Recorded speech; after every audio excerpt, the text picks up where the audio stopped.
Só que o nosso conceito de ruindade é diferente do conceito de ruindade para Deus, porque o nosso conceito de ruindade diz respeito ao adúltero, ao pedófilo e ao assassino. Mas o céu está cheio deles. Porque o conceito de ruindade para Deus, que é diferente do nosso conceito de ruindade, diz respeito àqueles que não creem, renunciam à possibilidade do perdão e dizem: eu não preciso ser perdoado por Deus nenhum. A multidão crê. E lá em Ezequiel capítulo 3 e Ezequiel capítulo 33, quando fala que o ímpio pode fazer impiedade a vida inteira, mas se no último dia ele se arrepender, é salvo. Aleluia. Sim, meus irmãos, a fé está próxima de cada um de nós. Perto está o Senhor dos que o invocam.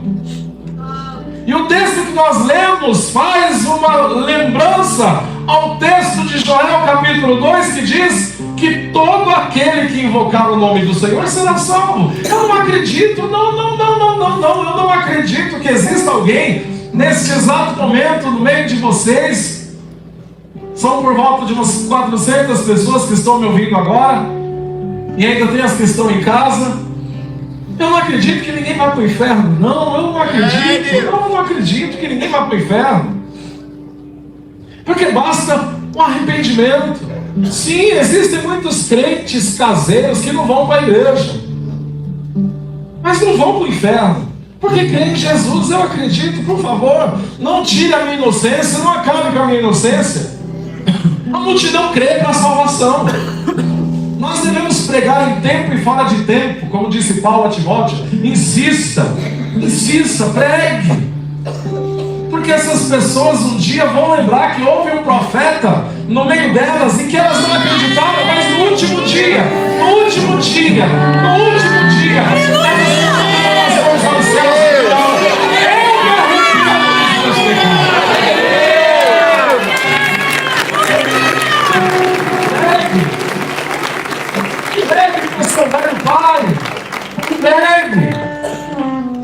E quando ele ri da sua cara e fizer uma chacota, uma piada, continue pregando, porque no dia da UTI, no dia do sofrimento, ele vai se lembrar das suas palavras. A multidão crê para o arrependimento, mas o discípulo é diferente. O discípulo, ele não somente crê, ele ama. Ele ama. Eu quero aqui usar alguns exemplos de pessoas no meio da multidão que creram e foram salvos. A multidão crê. E o primeiro exemplo que eu quero lembrar para vocês hoje é o grande mau exemplo de um ladrão crucificado à direita de Jesus Cristo. Vamos colocar ele à direita, porque as ovelhas ficam à direita. Amém, ovelhas? Amém. E tinha um outro ladrão à esquerda, porque os bodes ficam à esquerda. Amém, bodes?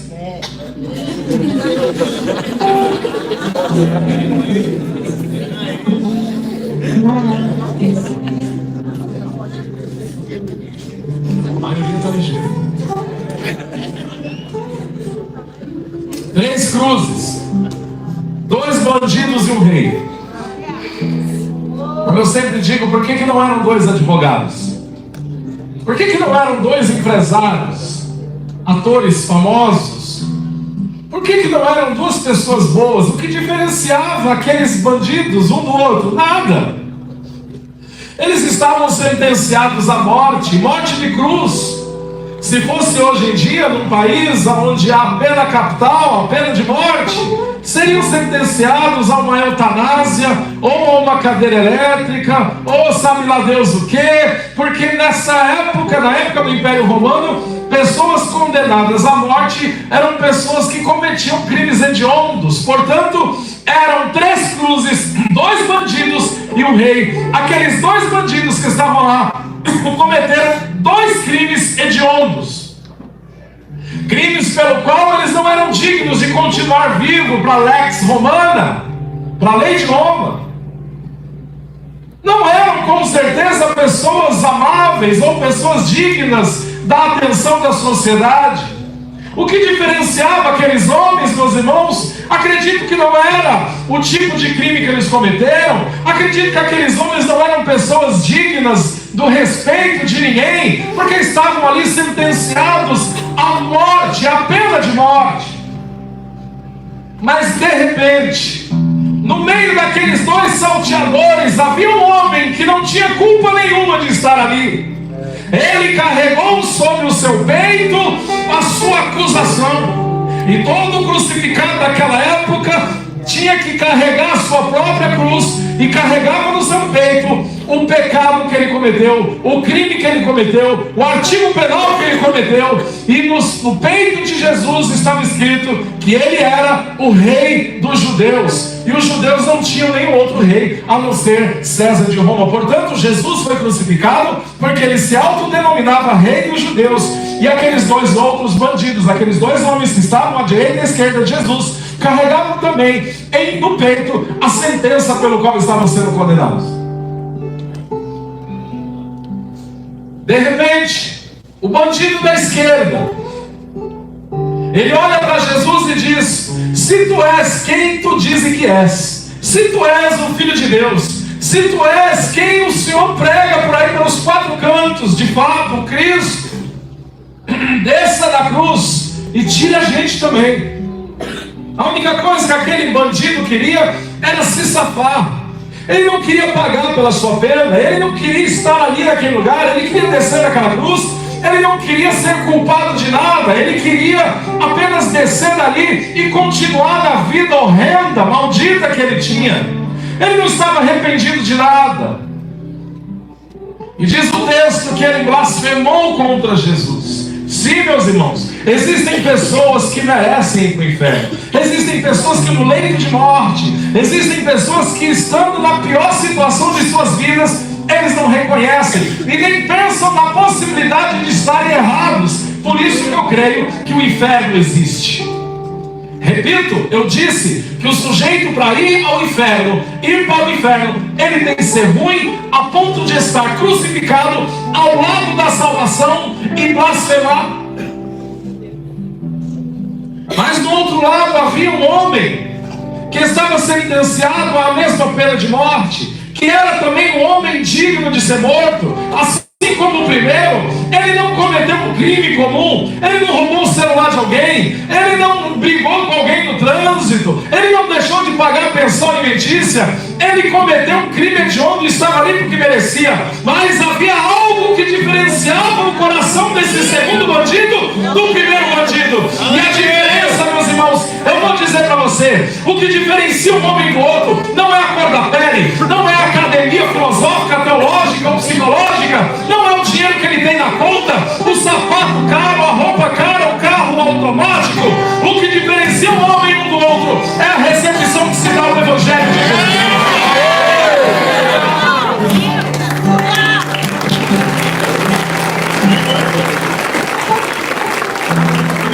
Segundo bandido, ele repreende o primeiro bandido e diz: tu não temes a Deus. No último dia de sua vida, sentenciado à morte, ele ainda assim corrige alguém em detrimento da boa fé. Você não teme a Deus? Eu entro dentro de penitenciárias, e uma vez eu estava pregando no centro de detenção provisória em Itapecerica, e eu estava no raio 7, perdão. Eu estava pregando e de repente alguns homens presos começaram a conversar alto. De repente um bandido, parte do primeiro comando da capital, ele pede licença para mim, ele vai até aquela roda de outros bandidos que estavam falando alto, e ele diz assim: por gentileza, queria pedir a consideração dos irmãos, porque o pastor está ali pregando a palavra, a gente está tentando ouvir, da hora, pode ser assim, meus parceiros. E o pessoal olhou para ele e falou assim: peço desculpa aí, irmão, continua lá. E começaram a conversar mais baixo. Daqui a 3 minutos aqueles bandidos começaram a falar alto de novo. Aquele rapaz, integrante do primeiro comando da capital, ele pede licença para mim de novo, vai educadamente até aquela roda de outros detentos e diz assim: mais uma vez eu gostaria de pedir para os irmãos aí a consideração, meus parceiros, porque o pastor João está pregando a palavra e os irmãos mais uma vez estão falando muito alto. Dá para dar uma maneirada aí, meus parceiros, por favor. E eles olharam para aquele bandido e falaram: opa, a gente pede desculpa aí, meu irmão. Da hora, é isso mesmo, pode pá. E eu continuei pregando. Daqui a pouco, aquela roda de bandido começa a falar alto de novo. Aquele irmão do PCC: dá licença, pastor. Então, meus truta, eu já falei uma vez, e se eu precisar voltar aqui de novo, vai todo mundo para essa ideia. E voltou. Eu fiquei em choque. Até eu fiquei com medo. Ele falou: pô, pastor, tá pensando o quê, mano? Tem que ter respeito com a palavra. O Senhor tem que trazer a palavra pra gente aqui dentro. Esses caras têm que aprender a respeitar. Eu disse: glória a Deus. Eu falei pra ele: você vai ser um grande diácono da igreja.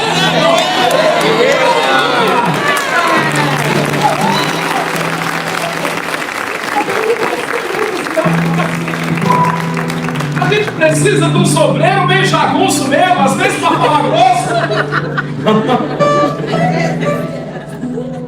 Sim, meus irmãos, aquele segundo bandido que a gente vai chamar carinhosamente de um bom bandido, ele olha para o primeiro e diz: tu não temes a Deus? Tu não temes a Deus? Mesmo estando no crime, mesmo estando na balada, mesmo estando terrivelmente no mundo, fazendo coisas erradas, ainda existem pessoas cujo coração teme a Deus. Eu me lembro quando eu estava no mundo, estava lá com a cara cheia de maconha, cruzando uma favela para outra, e de repente alguém chegava e falava assim: jovem, posso te entregar um folhetinho da palavra de Deus? Eu pegava, eu colocava na carteira. Eu tinha uma superstição com aquilo, porque eu achava que se eu jogasse aquilo fora ou rasgasse, Deus iria me pesar a mão. Eu não lia o folhetinho, mas ele ficava na minha carteira até ele desintegrar. Porque eu temia Deus, eu falava: jamais. A pessoa me acordou para falar na palavra, eu tenho que respeitar. Mas existem pessoas que não respeitam. Existem pessoas que às vezes o pastor está lá pregando, a pessoa liga um rádio bem alto do lado da igreja e não está nem aí. Aquele segundo ladrão, mesmo estando numa cena terrível de condenação, ele repreende o primeiro: tu não temes a Deus. Outra coisa que eu vejo naquele bom bandido, ele diz para o primeiro bandido assim: nós estamos aqui porque nós merecemos.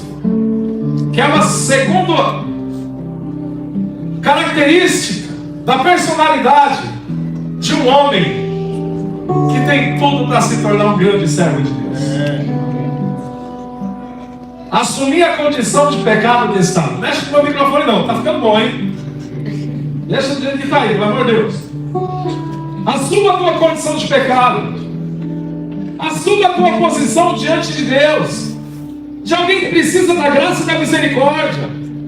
Aquele homem crucificado, ele olha para o primeiro e diz: nós estamos aqui porque merecemos. Mas existem pessoas que dizem: eu não preciso ir para a igreja, eu não preciso ficar ouvindo o pastor, eu não preciso. Você vai esperar cair num leito de hospital ou estar de pendurado numa cruz para poder olhar para Jesus e dizer: eu preciso. Eu não estou usando o bandido como um bom exemplo. O bom bandido eu estou usando como um mau exemplo. Porque veja bem, meus irmãos, aquele bandido conhecia Jesus, porque ele olha para Jesus e diz assim: esse homem é justo. Da onde ele tirou essa revelação? Ele já conhecia Jesus, ele sabia que Jesus era justo, ele sabia que Jesus estava sendo crucificado por inveja das pessoas. O primeiro ladrão não conhecia, mas o segundo conhecia, e ele disse: esse homem que está aqui é justo. Ele já conhecia Jesus. Você já conhece Jesus, você já sabe quem Jesus é. Não fique com cara de que não é com você. É com você que ainda está no mundo, ainda vive no pecado, ainda vive no erro. Você conhece Jesus, você sabe quem é Jesus. Você já foi evangelizado, você conhece, você não está na inocência. De repente ele olha para Jesus e diz: mestre, lembra-te de mim quando entrares no teu reino. Glória a Deus que ele se lembrou disso. Glória a Deus que ele se arrependeu. Glória a Deus que ele teve uma transformação ali. Mas ele não deveria nem estar em cima daquela cruz. A multidão crê. A multidão vai para o céu. A multidão conhece o caminho. Mas não era para ele estar naquela cruz, não era para ele estar naquela UTI, não era para ele estar naquela situação. Ele conhecia Jesus, era para ele estar andando com Jesus, era para ele estar sendo discipulado por Jesus. No entanto, aquele homem estava crucificado, era o pior dia da vida dele. Ei, meus irmãos, prestem atenção, a multidão crê. Mais uma vez eu repito, eu não acredito que você vá para o inferno, não, porque para ir para o inferno tem que renunciar a Jesus Cristo. Mas eu não quero que você sofra, eu não quero que você vá para o céu de qualquer jeito, eu não quero que você morra na mão da polícia, eu não quero que você morra numa UTI por causa de bebedeira, eu não quero que você seja assassinado por aí na mão de ninguém, eu quero que você tenha vida e vida em abundância. Eu quero que você entre na tua casa e tenha paz, eu quero que você crie os teus filhos da melhor maneira possível, e para isso, meu irmão, vai ter que entregar a vida a Jesus.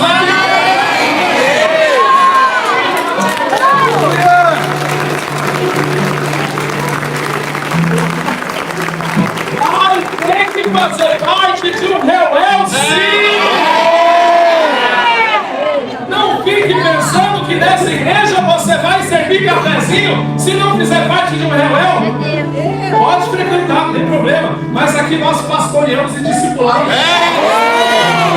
O que é um Reuel? É um grupo de discipulado que tem um líder, mas aquele líder não trabalha sozinho, porque o lema é: somos um por todos e todos por todos. A gente sobe e vier e desce escadão, a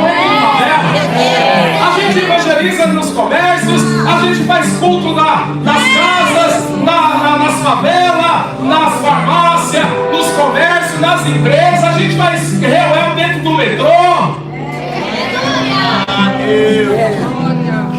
Eu não quero que você aceite Jesus pendurado na cruz no teu último dia de vida. Você pode sair dessa situação, você pode ter um casamento abençoado, você pode ter os teus filhos do teu lado, você pode sair dessa depressão. Você que está me ouvindo agora, que depende de uma cerveja para ser feliz, você que está me ouvindo agora, que depende de uma cama de motel com um namorado, com uma namorada para poder estar alegre. Você que está me ouvindo agora, que depende da pornografia, você que está me ouvindo agora, que diz que não precisa ir na igreja, presta atenção, eu não quero que você aceite Jesus no pior dia da tua vida. A multidão crê. A multidão crê. A salvação vem pela fé. Não é tão simples assim, não é tão complicado, não é tão difícil assim. Basta que você creia. A salvação vem pela graça, não vem pelas obras. Mas eu duvido que aquele ladrão que foi salvo amava Jesus, porque se ele amasse a Jesus, ele não estaria em cima daquela cruz. Porque pessoas que amam a Jesus não padecem perseguição por causa de mentira, de roubo e de adultério. O apóstolo Pedro fala em 1 de Pedro capítulo 4 que há louvor diante de Deus quando somos perseguidos por causa do Evangelho, mas não há louvor diante de Deus quando somos crucificados, perseguidos por se meter na vida dos outros. Aleluia! Pedro diz isso. Não, meus irmãos, não é o diabo, é a sua mentira. Não é o diabo, é a sua fornicação. Não é o diabo, é a sua preguiça.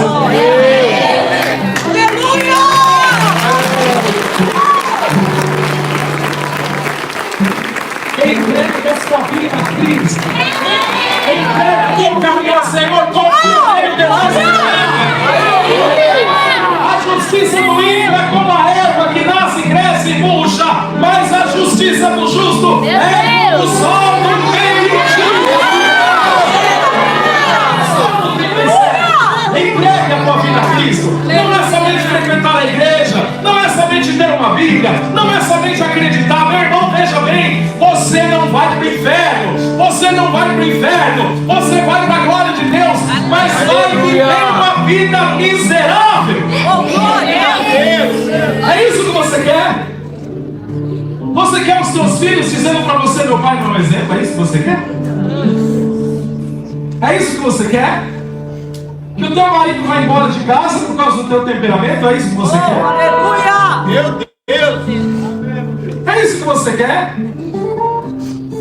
Paulo diz em Gálatas: não se engane o homem, pois tudo aquilo que ele semear, ele vai colher.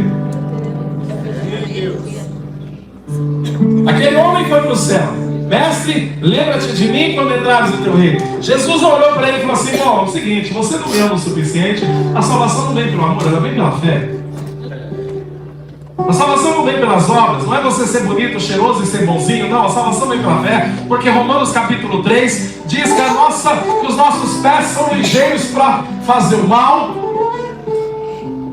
que a nossa garganta é como um sepulcro. Jesus diz em Marcos capítulo 10 que o homem é mau. E o mesmo apóstolo Paulo, no mesmo livro de Romanos capítulo 3, verso 23, diz que todos pecaram. Você é uma pecadora, você é um pecador. Você precisa se arrepender e crer na cruz de Cristo. Deus! A multidão crê, mas o discípulo ama. O discípulo não está preocupado se ele vai para o céu ou vai para o inferno. Ele tem certeza da salvação dele. Ele está preocupado em amar. Ele está preocupado em como você quer.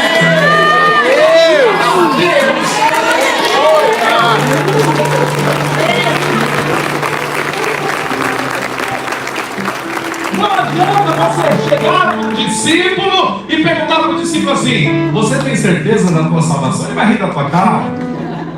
Ele vai falar assim: meu irmão, eu tenho certeza que meu nome está escrito no livro da vida.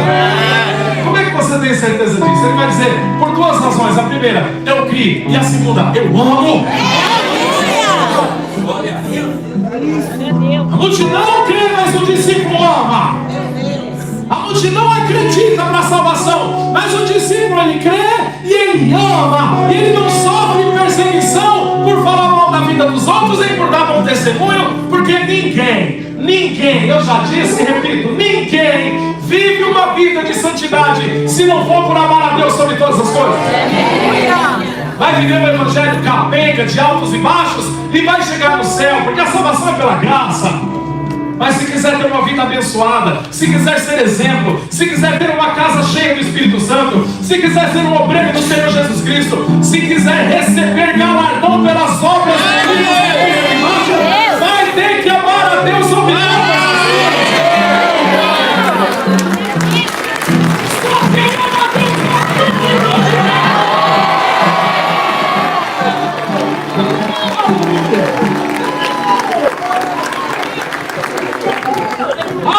Exemplo daquele ladrão. Quando eu levei um pastor dizendo que o ladrão da cruz, o bom ladrão, foi o mau exemplo, eu sou o primeiro, eu acho. O mau exemplo do ladrão da cruz, ele tinha que aceitar Jesus no último dia da vida dele. Ele foi para o céu. Mas não era para ser assim, irmão. Irmão, não é para ser assim, irmão. Irmão, Deus te trouxe aqui, é você que nos visita.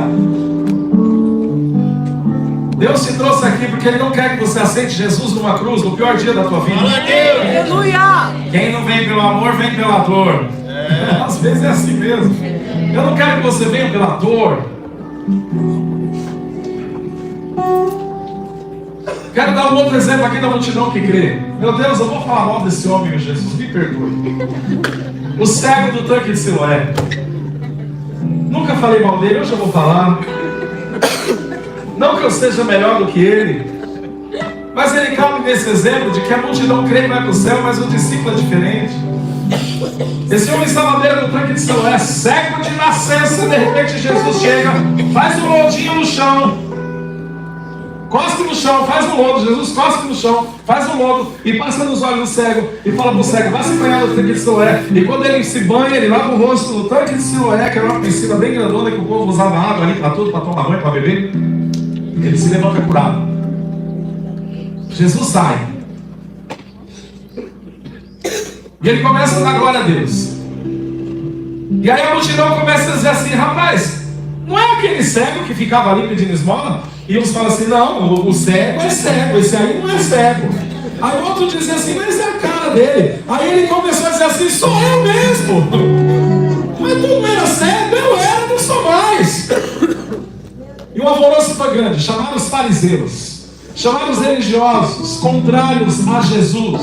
E aí aqueles fariseus chamaram ele para uma sabatina.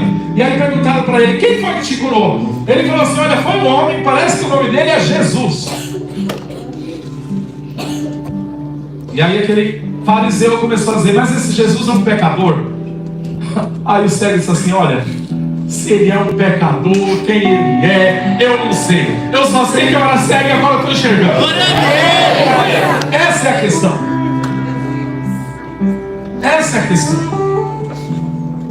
Eu não sei quem ele é. Deveria saber. Eu não sei se ele é um pecador, eu não sei se ele é o Filho de Deus, eu não sei se ele é o Cristo. Eu só sei de uma coisa: não preciso de um milagre. A maioria das pessoas que estão aqui nessa noite estão assim. Quem é Jesus eu não sei, eu só sei que ele não precisa de um milagre. Meu Deus! O que foi que você veio fazer hoje aqui?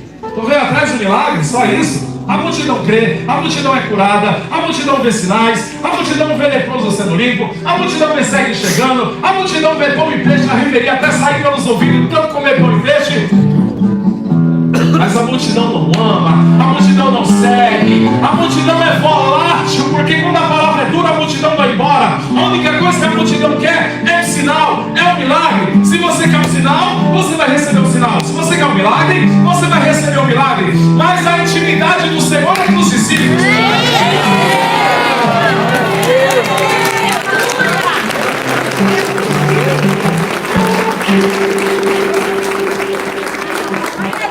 Alguém pode dizer: pastor, essa mensagem não é para o visitante, essa mensagem é para crente. Não, essa mensagem é para todo aquele que entrou nessa igreja hoje esperançoso de ouvir uma palavra. E a palavra é essa: a multidão crê, mas o discípulo ama. Eu não sei quem ele é, eu só sei que eu estava doente e agora eu estou são. Eu não sei quem ele é, eu só sei que minha vida melhorou. É assim que você se sente? Não sabe quem é Jesus? Você sabe quem é Jesus?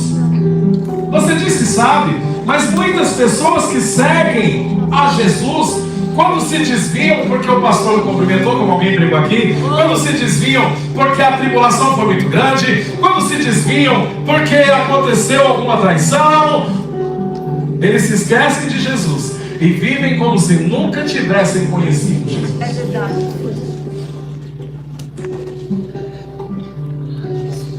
Eu não sei quem ele é, eu só sei que minha vida mudou. É assim? Está errado.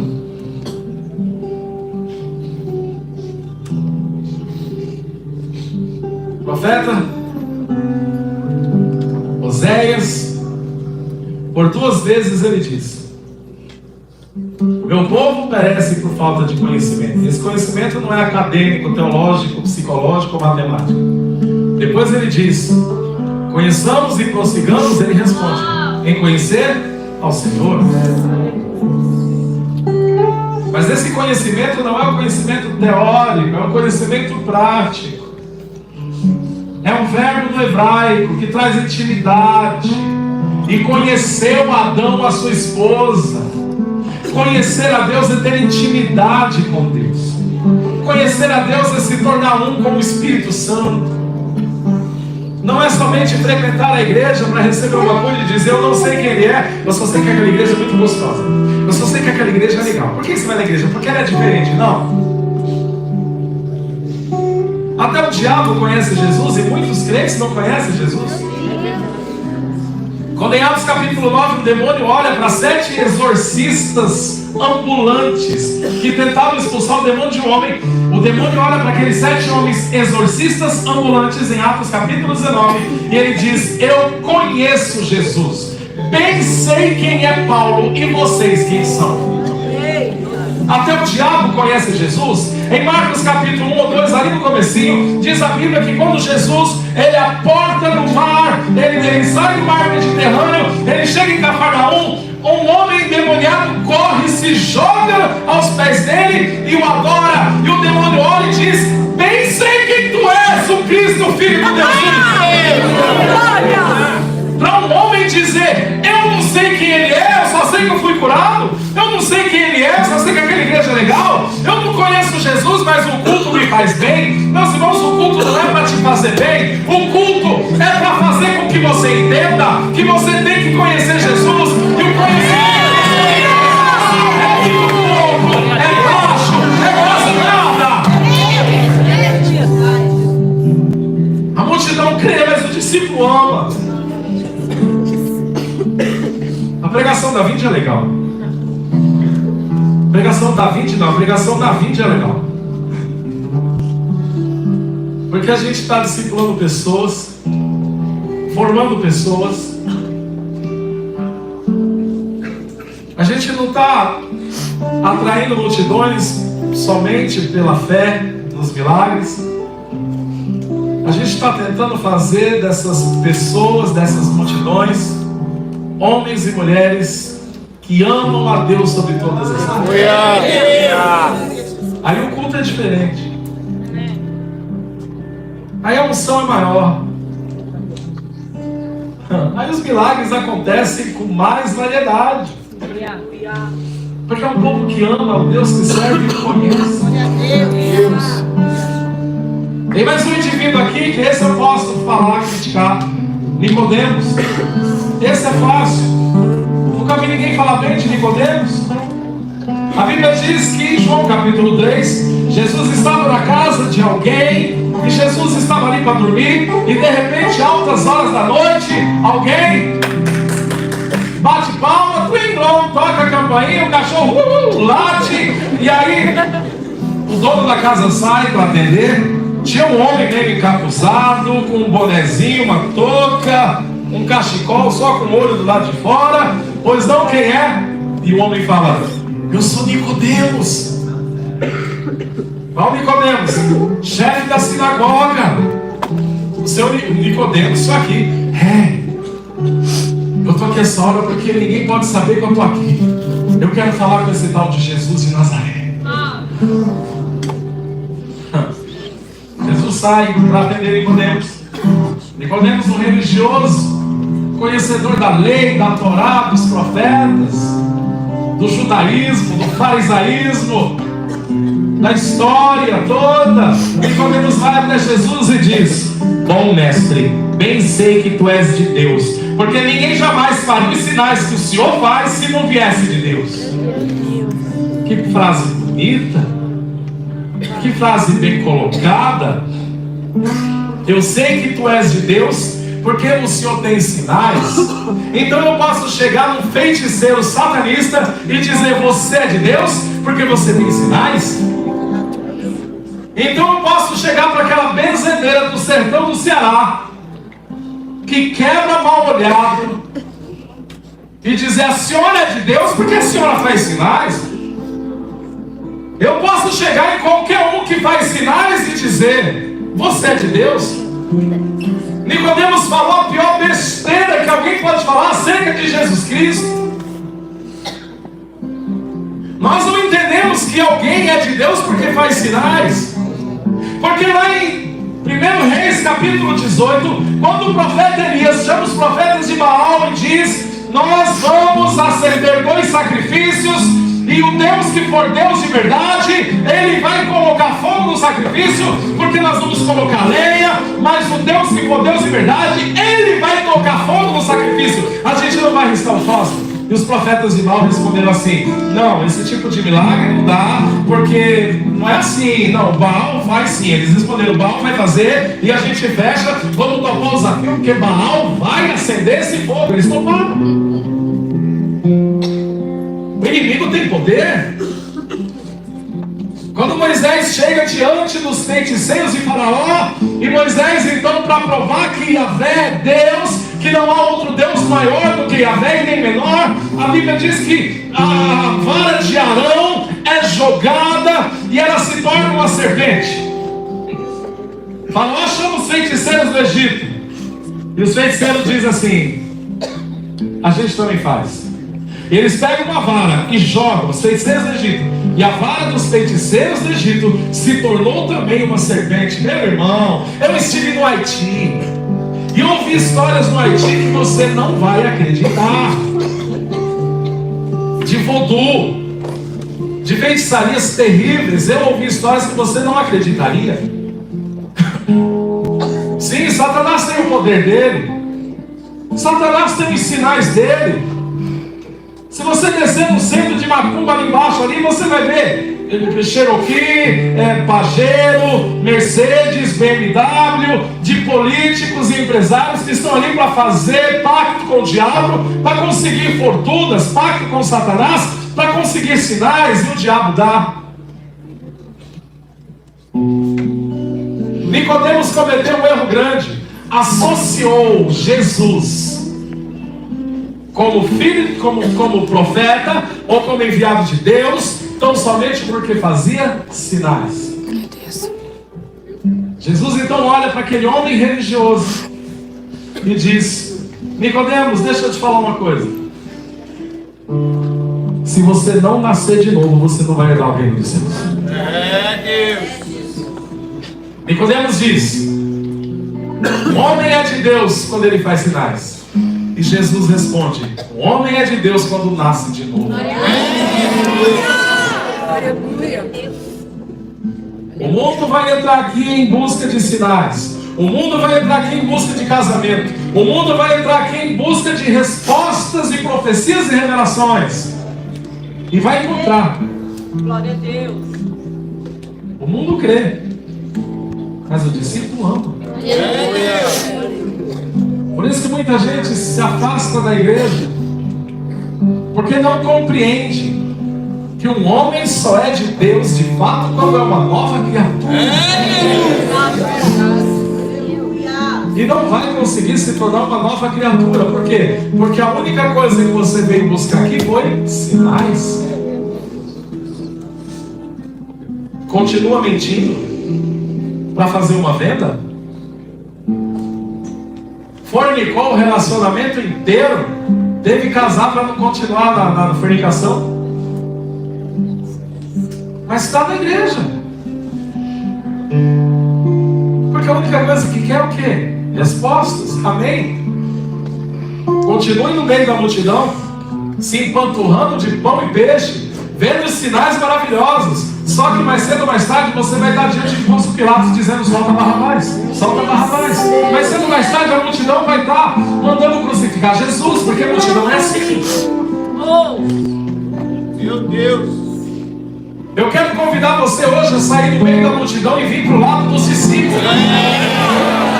Eu não estou falando de salvação. Quem sou eu? Eu não estou na porta do céu dizendo quem vai para o céu e quem vai para o inferno. Eu estou dizendo que se você for um homem cheio do Espírito Santo, você não vai morrer do jeito que eu quero que você morra. O teu casamento não vai ser do jeito que o diabo quer que seja. Os teus filhos serão diferentes dos filhos de Satanás.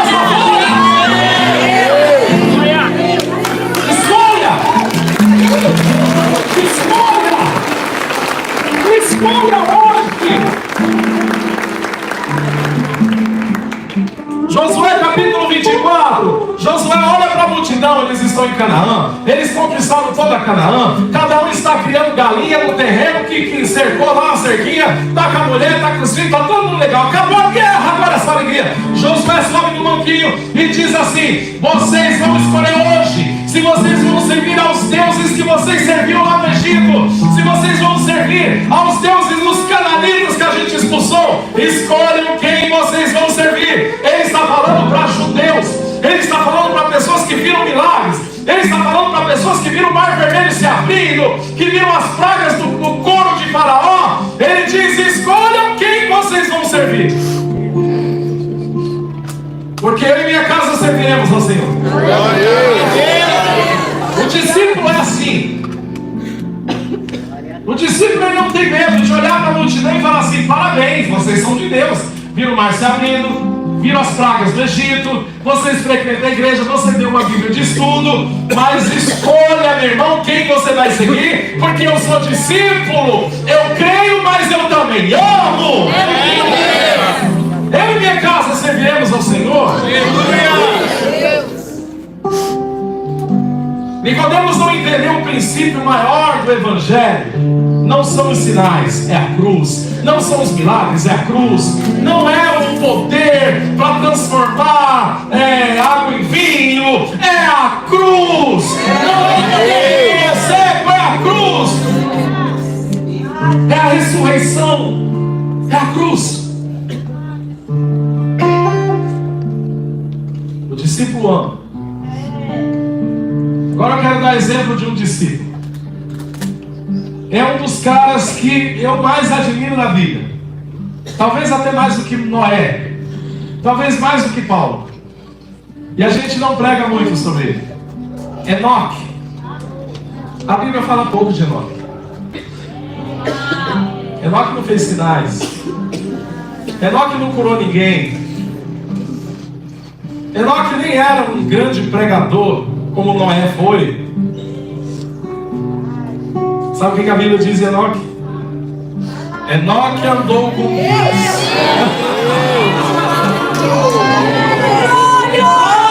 Enoque andou com Deus. Para mim é suficiente. Para mim é suficiente. Já dá uma mensagem textual muito boa. Enoque andou com Deus, número 1. E número 2, e Deus o tomou para si. Meu Deus.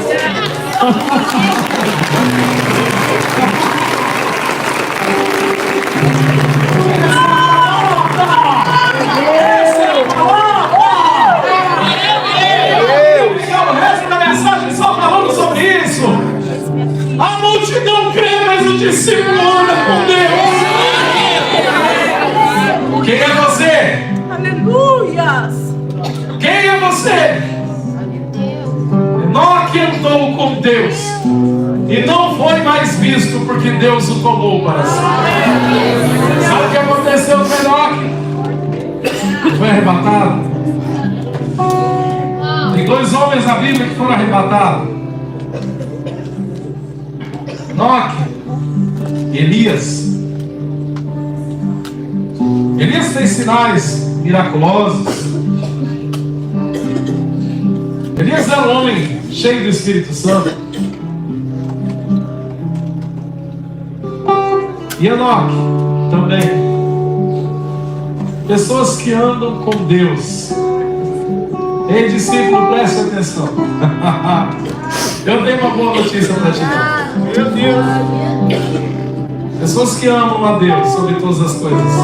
Pessoas que andam com Deus. Ao soar da trombeta de Deus, ouvir a voz do arcanjo,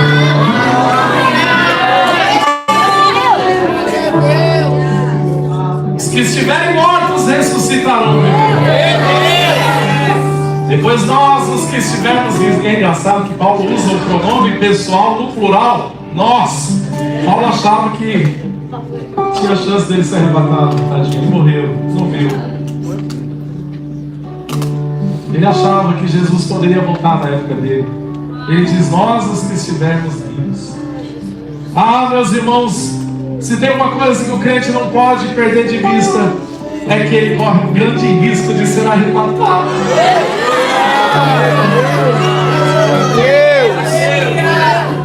Paulo tinha isso. Paulo sabia da história de Enoque. Paulo sabia da história de Elias. E ele dizia: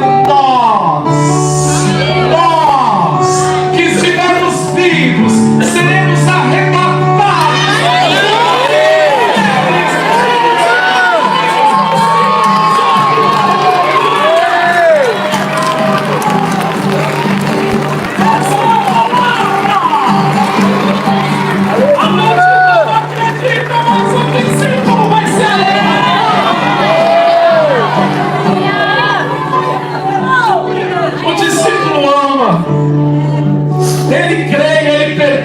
Ele vai no âmbito do amor.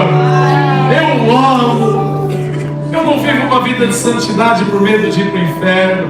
Eu vivo uma vida de santidade porque para mim é horrível magoar quem eu amo.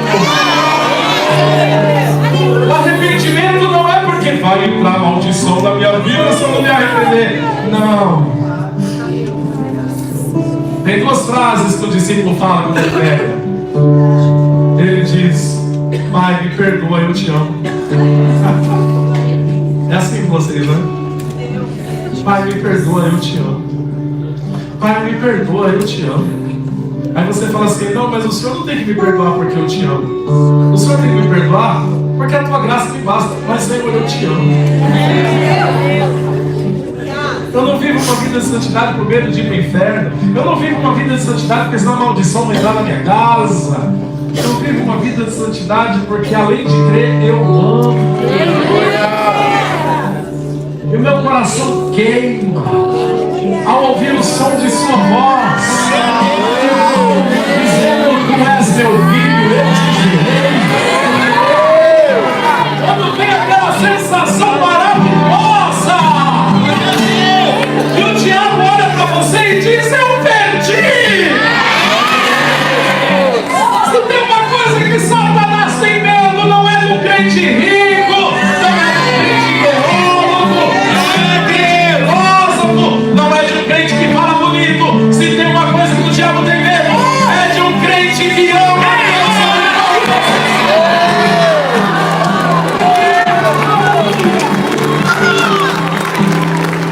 A multidão acredita, mas o discípulo não.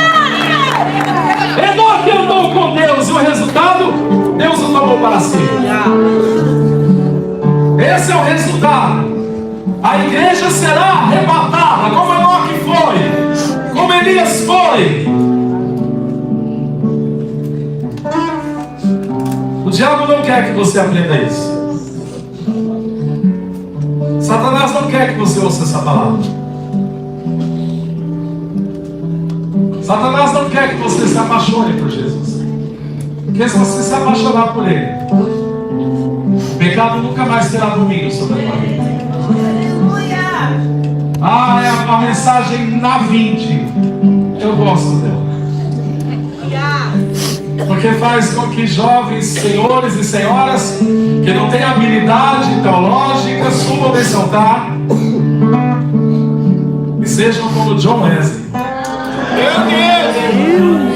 John Wesley dizia: eu me coloco em chamas e o povo vem para me ver queimar. Eu vi vocês chorando.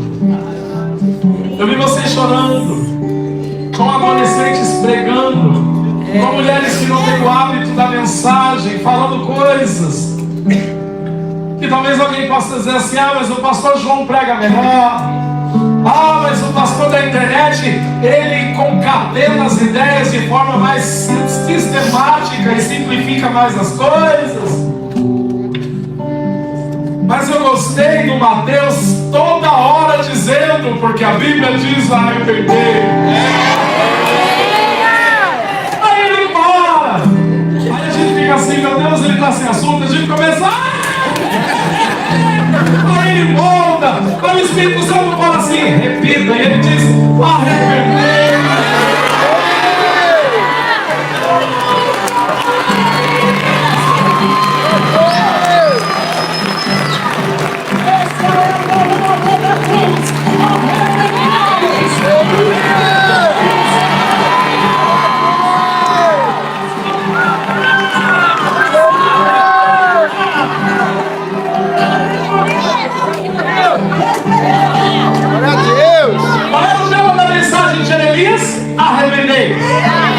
Qual era o tema da mensagem de Noé? Arrependei-vos. Qual era o tema da mensagem de Ezequiel? Arrependei-vos. O que Neemias pregou? Arrependei-vos. Oh, aleluia!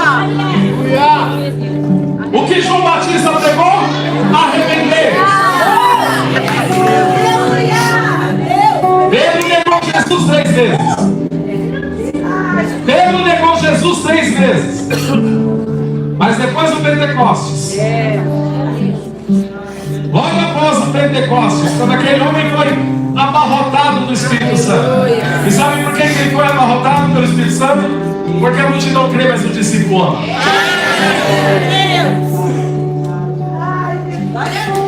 Pedro